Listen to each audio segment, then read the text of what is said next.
Monsoon 8 जून से तेलंगाना के भद्राचलम में अटका हुआ है। इसके 22 जून से पहले राजस्थान, यूपी और एमपी पहुंचने की संभावना नहीं है। मौसम विभाग के मुताबिक आमतौर पर मॉनसून 15 से 16 जून तक मध्य प्रदेश, 18 से 20 जून तक यूपी और 20 जून तक राजस्थान पहुंच जाता था। इस बार तीनों राज्यों में इसकी एंट्री देर से होगी।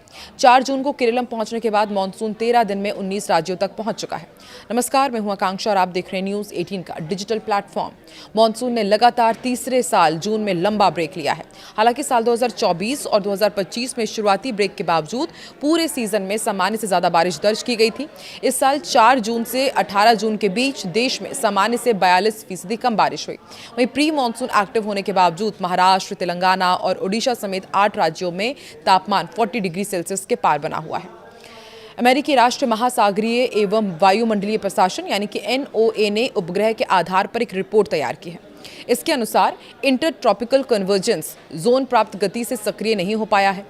इससे मॉनसून की रफ्तार धीमी हो गई है। ये सामान्य रूप से जून के मध्य तक उत्तर की ओर बढ़कर भारत की नमी खींचता है। अल नीनो की परिस्थितियां भी बन रही है। इससे लंबे समय तक सूखा और आसमान में बारिश देखने को मिल सकती है। उपग्रह के आंकड़े पूर्वी भारत में सक्रिय गरज चमक का संकेत देते हैं, लेकिन मध्य प्रदेश, गुजरात, राजस्थान और पश्चिमी भारत में बादलों का घनापन कम है। मध्य प्रदेश, उत्तर प्रदेश, बिहार, झारखंड, ओडिशा, आंध्र प्रदेश, तेलंगाना, महाराष्ट्र के कई शहरों में बुधवार को तापमान 40% से ज्यादा रहा। देश में सबसे ज्यादा पारा उत्तर प्रदेश के प्रयागराज में 45 डिग्री सेल्सियस दर्ज किया गया। वहीं महाराष्ट्र के ब्रह्मपुरी और उत्तर प्रदेश के वाराणसी में 42.8 डिग्री सेल्सियस, ओडिशा के बौद्ध में 42.7 डिग्री सेल्सियस और झारखंड के डाल्टनगंज में 42.4 डिग्री सेल्सियस टेम्परेचर दर्ज किया गया। तेलंगाना के रामागुंडम में 42, मध्य प्रदेश के खजुराहो में 41.4 डिग्री सेल्सियस रहा। अब कहां पर अलर्ट जारी किया गया है वो आपको बताते हैं। देखिए, बिहार, झारखंड, ओडिशा, पश्चिम बंगाल और सिक्किम में बारिश की संभावना है। बिहार में कुछ जगह पर 50 से 70 किलोमीटर प्रति घंटे की रफ्तार से भी तेज हवाएं चल सकती हैं। असम, मेघालय, अरुणाचल प्रदेश, तमिलनाडु, पुडुचेरी और कर्नाटक के कुछ हिस्सों में भारी बारिश की संभावना है।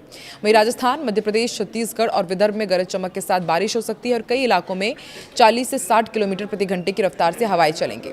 20 जून का भी आपको अपडेट देते हैं। सिक्किम, उत्तर बंगाल, असम और मेघालय में भारी बारिश की संभावना है। राजस्थान और मध्य प्रदेश में बताया जा रहा है कि बारिश के साथ साथ 40 से 60 किलोमीटर प्रति घंटे की रफ्तार से तेज हवाएं चलेंगे। झारखंड, ओडिशा, इसके साथ ही आसपास के जो राज्य हैं जिसके पश्चिम बंगाल, वहां पर गरज चमक के साथ बारिश की संभावना है। तमिलनाडु, पुडुचेरी, कर्नाटक और महाराष्ट्र के कुछ हिस्सों में बारिश जारी रह सकती है। जेट स्ट्रीमर कमजोर होने पर मानसून आगे बढ़ेगा। मौसम विभाग के मुताबिक जेट स्ट्रीम का मौजूदा पैटर्न कमजोर होने पर मानसूनी हवाएं तेज होंगी और अगले 4 से 5 दिनों में मानसून के महाराष्ट्र, कर्नाटक, छत्तीसगढ़ और अन्य हिस्सों में आगे बढ़ने की परिस्थिति बन रही है। जेट स्ट्रीम वायुमंडल की ऊपरी परतों में बहने वाली बहुत तेज हवाएं होती हैं। ये आमतौर पर पृथ्वी की सतह से करीब 8 से 15 किलोमीटर की ऊंचाई पर होती है। ये मानसूनी बादलों को और वेस्टर्न डिस्टर्बेंस यानी कि पश्चिमी विक्षोभ को प्रभावित करती हैं। पिछले 24 घंटे में उदयपुर, चित्तौड़गढ़, प्रतापगढ़, करौली और इनके आसपास के इलाकों में हल्की बारिश हुई है और राज्य में back to back weather system आने से प्री मानसून की बारिश का दौर जारी है। गुरुवार को एक नया वेदर सिस्टम राज्य में एक्टिव हुआ है। बिहार में मौसम का दोहरा रूप दिख रहा है। राज्य के कुछ हिस्सों में भीषण गर्मी से लोग परेशान हैं। वहीं कई इलाकों में आंधी के साथ बारिश हुई। बीते 24 घंटे में मुजफ्फरपुर, लखीसराय सहित कई जिलों में बारिश हुई है। वहीं अररिया में बिजली गिरने से 2 लोगों की मौत हो गई। उत्तर प्रदेश में मानसून 4 से 5 दिन लेट एंट्री ले रहा है। 24 से 25 जून के बीच मानसूनी बारिश शुरू होने का अनुमान है। इस बार मानसून बुंदेलखंड से नहीं बल्कि पूर्वांचल के जिलों में पहले पहुंचेगा। मानसून पिछले 2 साल से बुंदेलखंड के रास्ते आ रहा था। यूपी में मानसून आने की सामान्य तारीख 18 से 20 जून मानी जाती है। मध्य प्रदेश में मानसून का इंतजार और लंबा हो सकता है। अब ये 22 से 24 जून के बीच प्रदेश में एंटर हो सकता है। जून की बारिश के आंकड़ों में प्रदेश पिछड़ रहा है। मौसम विभाग के अनुसार प्रदेश में 1 से 17 जून के बीच औसतन 41.6 मिलीमीटर यानी कि 1.6 इंच बारिश होती है। इस बार ये 1 इंच की ही हुई है। चंबा, कांगड़ा, कुल्लू, मंडी और शिमला जिलों में आज और कल के लिए ऑरेंज अलर्ट जारी किया गया है।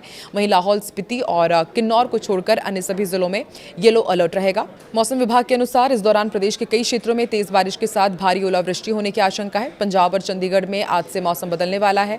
15 जिलों में बारिश की संभावना है। इसमें नवा शहर यानी कि शहीद भगत सिंह नगर, फिरोजपुर, फाजिलका, फरीदकोट, मुक्तसर, मोगा, भटिंडा, लुधियाना, बरनाला, मानसा, संगरूर, फतेहगढ़ साहिब, रूपनगर यानी रोपड़, पटियाला और मोहाली शामिल है। पंचकुला, अंबाला, यमुनानगर, कुरुक्षेत्र, कैथल, करनाल, झज्जर, गुरुग्राम, मेवात, पलवल, फरीदाबाद, रोहतक, सोनीपत, पानीपत और जींद जिलों के लिए भी येलो अलर्ट जारी किया गया है। इन जिलों में धूलभरी आंधी और बिजली चमकने की चेतावनी है। देश के कई राज्यों में मानसून ने रफ्तार पकड़ ली है।